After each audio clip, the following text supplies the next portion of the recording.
everyone.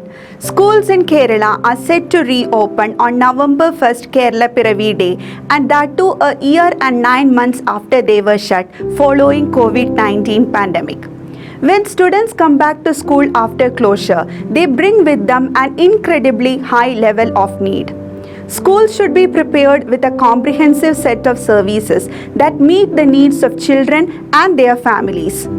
Does this online education create great mental stress and depression to our students? Are they going to be safe and secure at our schools? Should they stay at home till they get vaccinated? How severe or worse this third wave of COVID-19 is going to become? I'm sure if you are a parent, you will also be wondering about all these things. This talk show is a humble attempt from the students of senior secondary section to accelerate a deeper conversation on the topic reopening of schools in Kerala. Let me introduce the participants of this talk show.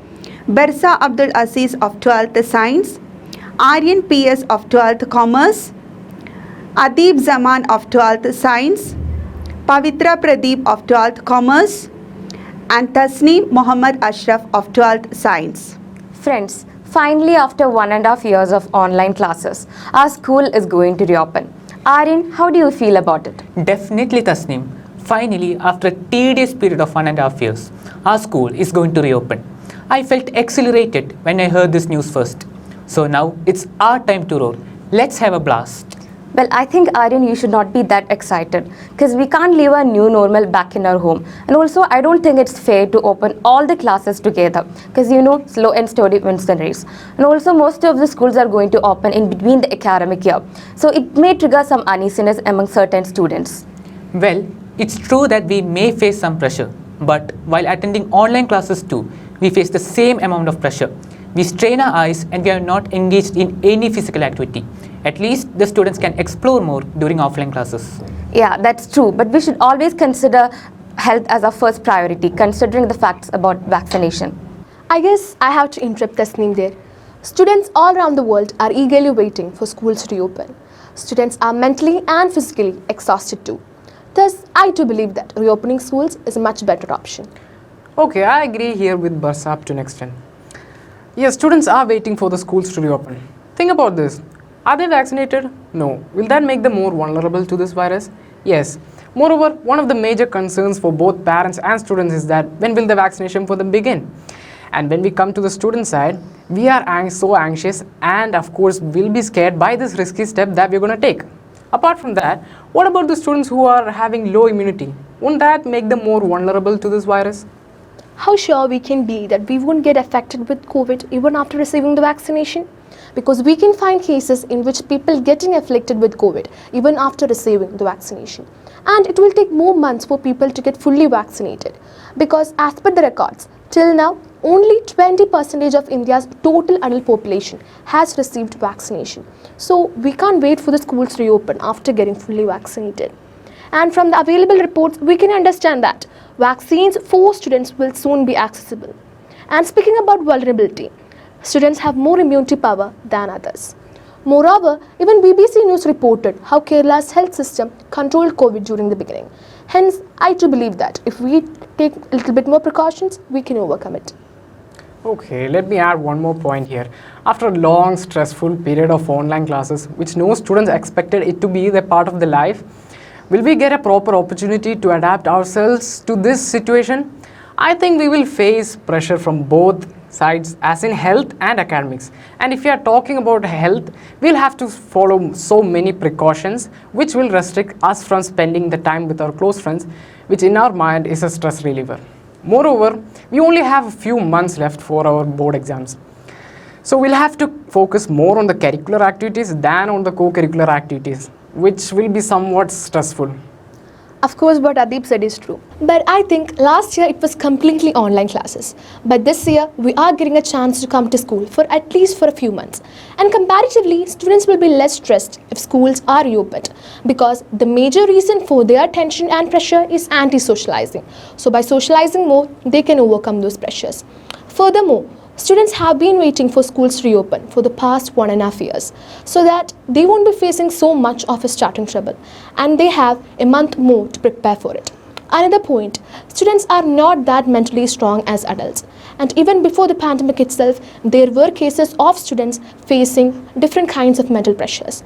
These mental pressures include family pressure, academic stress, etc. And it has proven that the pandemic has increased the rate of depression and suicide cases among students.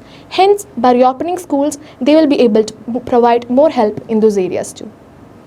Yeah, I understand that. But Baza, look at this. Why did we wait for 1.5 years so that we won't be infected and also to get vaccinated? Now, all of a sudden, if you go back to school without being vaccinated, what's the whole point in it? Of course, schools should reopen, and that's what every student wants. But just because of that, we can't take quick steps. As students, physically attending the classes is highly risky.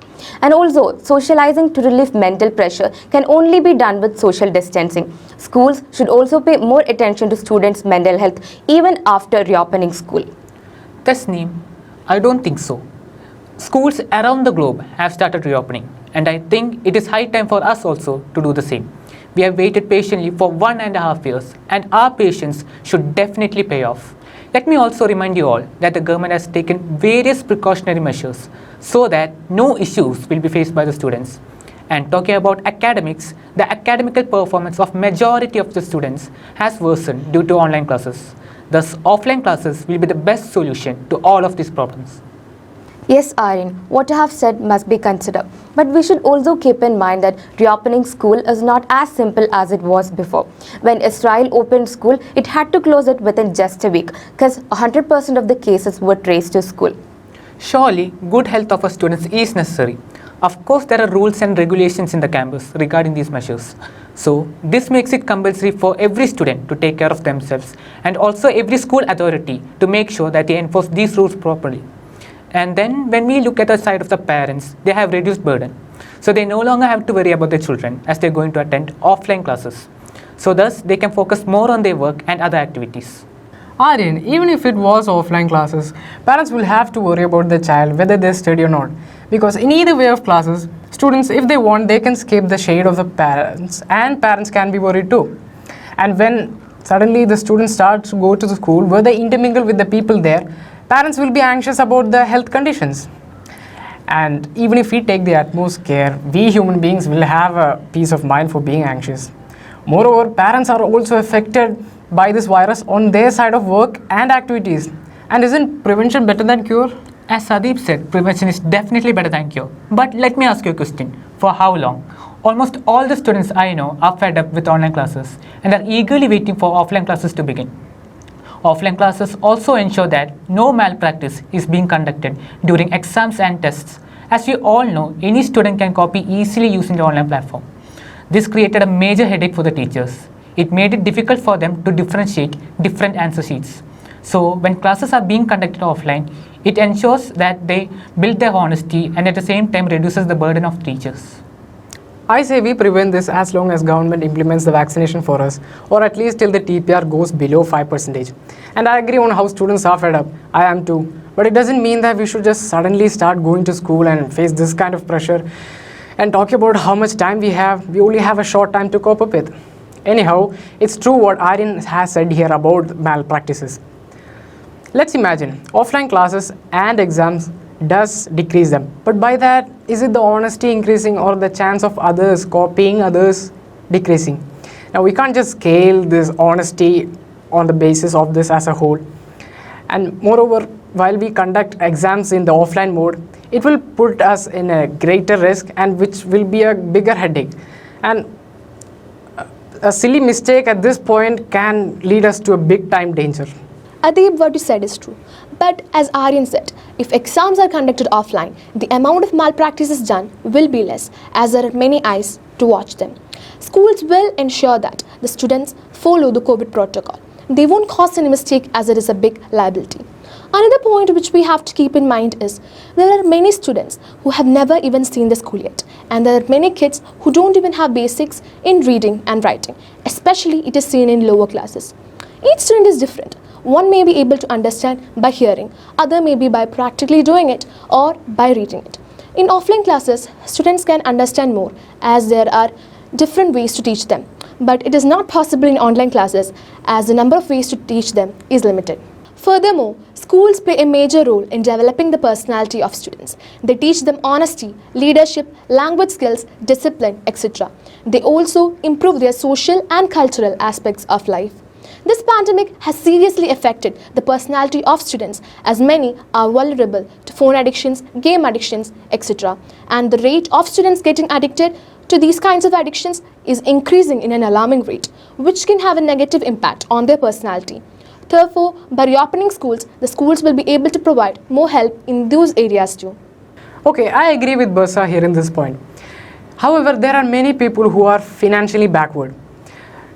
Till now, we took the viewpoint of the students. Why don't we turn the table around? For instance, if you are taking the perspective of the non-teaching staff, they are really facing a hard time. And for them, it will be a big blessing that the schools are going to reopen. And on behalf of that, talking about the employment percent, it has really gone down and has completely changed the lifestyle of the people. Anyhow, we can't just sit back and wait for the corona to go away.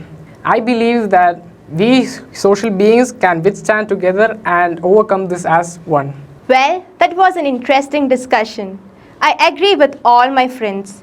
But to be honest, in my heart I believe that it's all about time. Everything goes back to how it used to be 2 years ago. We have to strictly follow the COVID protocols and try to boost our immunity by doing physical exercises and keeping a balanced diet. We have to get vaccinated when it's our turn. Like this, we can overcome this pandemic. We can't keep everything closed forever. We need schools not just to learn and gain knowledge, but it's a place where students develop their personality. Online classes are not enough for the students to understand the concepts and to communicate efficiently. For achieving a greater path in life, we have to experience school life, as there are so many special memories that only a school life can provide us. As our former president, Dr. APJ Abdul Kalam said, "The purpose of education is to make a good human being with skills and expertise. Enlightened human beings can be created by teachers, and I believe that it can only happen in schools."